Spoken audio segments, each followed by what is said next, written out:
Live from the Huntington Bank Mobile Broadcast Studio at Oglebay in Wheeling, West Virginia. Welcome to the Positively West Virginia live stream podcast. I'm your host, Jim Matuga. We're here for Bridging Innovations in Wheeling this week, and we are really excited to talk about a couple of entrepreneurs that are competing in the community team business plan competition. We have Akshith Mudigonda and Miguel Aguilar with Let Me Nutrition. Guys, welcome to the podcast. Thanks for having us. Thank you so much, Jim. We're super excited to be here. Yeah, me too. So, Let Me Nutrition is a really fascinating story. I think it's really neat what you're doing, Akshit.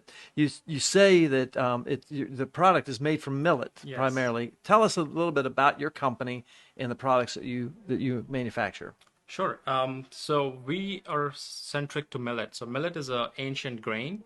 It comes in different shapes and sizes, and it has a lot of nutritional benefits to it.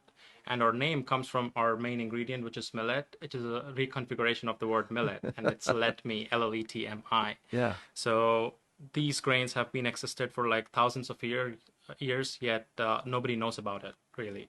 So this, I thought, was a problem in the market, and we thought, to hone on this and try to bring value-added products to excite customers, because now the trend is everybody's focusing on nutritional labels on the packages and focusing on their health benefits, and making sure to get the products that fit their daily lifestyles. Right. So this year is also the International Year of Millet, declared by the United Nations General Assembly. Really? And we thought, yes, this is like the perfect timing to tap into the market and establish our presence. That way, will lead us to a future of great years. It's wonderful. And I had an opportunity yesterday evening. We were at the Wheeling Market there, and you had a setup with display of products, and you had a wonderful spice cupcake that was made from millet, and a macaron that was made from millet, and you had, of course, your signature products, which are your cookies.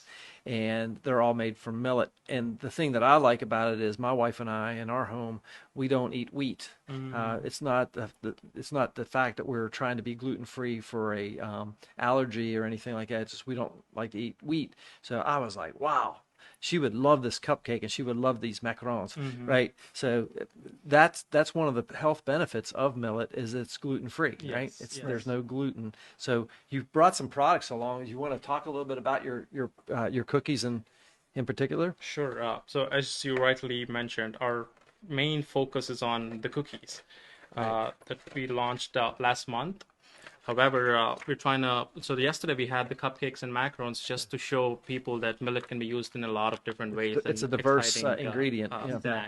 Because millets have a perception of not being tasty and having the nutty flavor and, the texture. Yeah. And that's one of the reasons we partnered with a local baker in Martinsburg, and she made these for us. Wonderful. She went through like 4 or 5 trials just to get the consistency right and the taste right. Yeah. So these are some of the products. We have 4 varieties of cookies.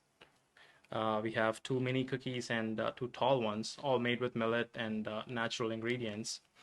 Fantastic. And this is a good snacking alternative to just regular Oreo cookies or any other cookies. Yeah, and they're gluten-free. They're gluten-free, which is a big thing in the American diet right now, because the gluten, whether you have that intolerance to it, or you're just trying to do it for health benefit, right? Getting away from wheat and those kinds of things. So tell us about the actual products, like, if you would, Akshith.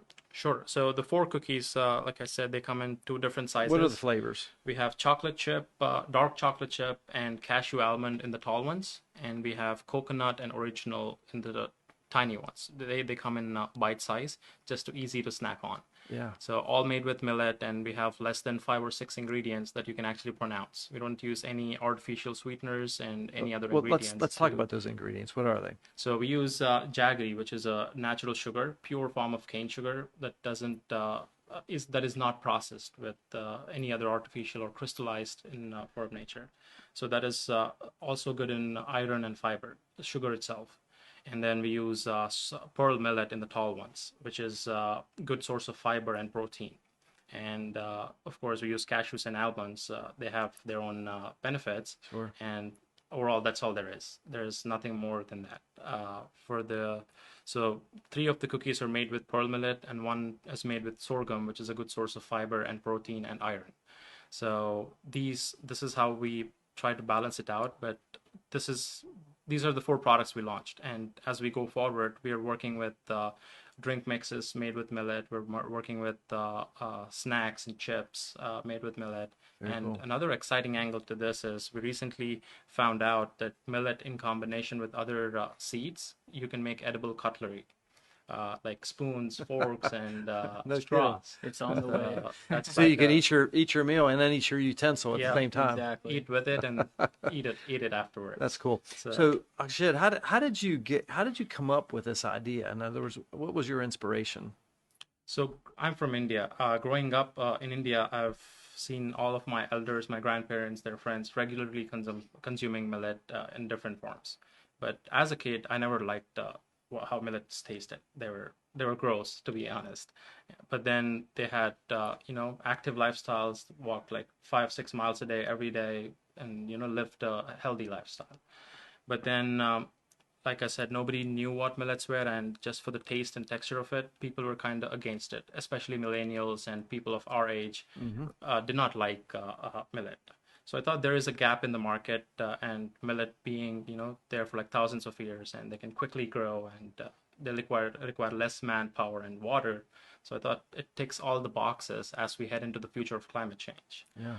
And I thought this is the perfect time to experiment with millet, and that's how I got started. I worked with a few companies back in India, tried to learn the ingredient and educate myself of what exactly these seeds are and its true potential. Yeah. And we partnered with one of the best manufacturers in India, and they're the ones who are helping us. They're our innovation partners Yeah. in curating the recipes that we want. So the product, it's very impressive. You got packaging, you got the labeling, the whole nine. I, I mean, how are sales going? Are you actually selling product? Oh yeah. All right, talk about that, because that Yes, to me that's is like nothing happens until that happens, right? Yep, sales. That's what I think Mr. Wonderful says. You want to hear the numbers first more than anything. So we've been working on this as a class project when I was in school, and then that's how it started. And we launched last month. March 1st is when we officially launched, and we launched.